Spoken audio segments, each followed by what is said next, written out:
You know, when it comes to deadly poisons, few are better known than Agent Orange. The military's use of the poison in the Vietnam War. It's thought the agent was only used in Vietnam, but as News Channel 5's investigative reporter Ben Hull found out, it was used in the U.S., and one local veteran says he has the health problems to prove it. It's one of the grim legacies of the Vietnam War. Stand by the jets. Agent Orange was a toxic herbicide used by the military to thin out the jungles of Vietnam. We're spraying out. Warrior spraying out. Soldiers sprayed millions of gallons, unaware how poisonous it was. There was a problem, and the evidence is on my back, and the evidence is on my chest, and in 40 years of my life. James Cripps is a Vietnam-era veteran who says he was poisoned by Agent Orange. But get this, he never served in Vietnam. When I got wounded, I didn't know it. I had no reason to suspect it. There would have been no way to have proved it. James Cripps had what seemed like a dream job, game warden at Fort Gordon in Georgia.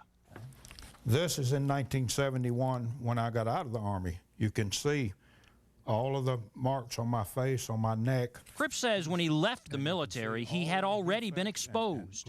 He believes he sprayed Agent Orange in the lakes around Fort Gordon to kill weeds. I was ordered to spray that herbicide.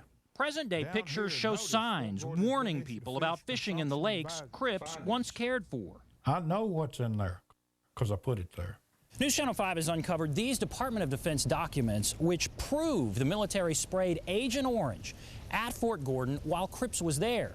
They also detail more than 30 locations in the United States where Agent Orange was tested. The documents show helicopters sprayed at least 95 gallons of Agent Orange at Fort Gordon in 1967. Cripps says that alone should prove he was exposed. A lot of them cause the scars, and sometimes they get so sore that he can't wear a shirt. But he and his wife say his body offers the greatest proof. The blackheads on his back contain the poisonous residue from Agent Orange, which causes acne called chloracne. In some persons, the skin lesion persists with scarring. Dr. Dewey Dunn is an Agent Orange expert. He says chloracne is a telltale sign of Agent Orange exposure. It's on the list, and probably the top one on the list. Dr. Dunn examined James Cripps, but could not talk specifically about his case. Medical records show Dr. Dunn diagnosed Cripps with chloracne and type 2 diabetes, another sign of exposure. Despite all the evidence, the VA will not approve James Cripps's disability claim. I'm being denied my medical care to this very day. It strictly gets down to money. Donald Stevens is with the Disabled American Veterans. He's helped hundreds of veterans prepare their VA medical claims. How strong is Mr. Cripps' case? It's a 10. I would give it a 10. He says there's plenty of help for veterans exposed in Vietnam, but he believes Cripps' claim would open the floodgates for veterans exposed here in the United States. Meanwhile, James Cripps is on multiple medications, and he's struggling to pay his medical bills. Now the VA is actually garnishing his Social Security checks. We have discussed of late, even yesterday, the thought of suicide. After years of service, Cripps and his wife feel broken and betrayed. And I can see why some veterans give up.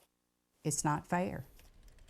Now, if Cripps had set foot in Vietnam, the VA would be forced to approve his claim. The VA tells us it cannot name one soldier receiving disability for Agent Orange exposure who served in the continental United States. So the regional VA turned down his claim, but can he appeal this? Well, he can appeal, Vicki, and he has appealed. The VA has turned down that appeal. Now it goes to the federal level, and Cripps says it could take years to get an answer, and he doesn't have that kind of time, he says. All right, thanks so much, Ben.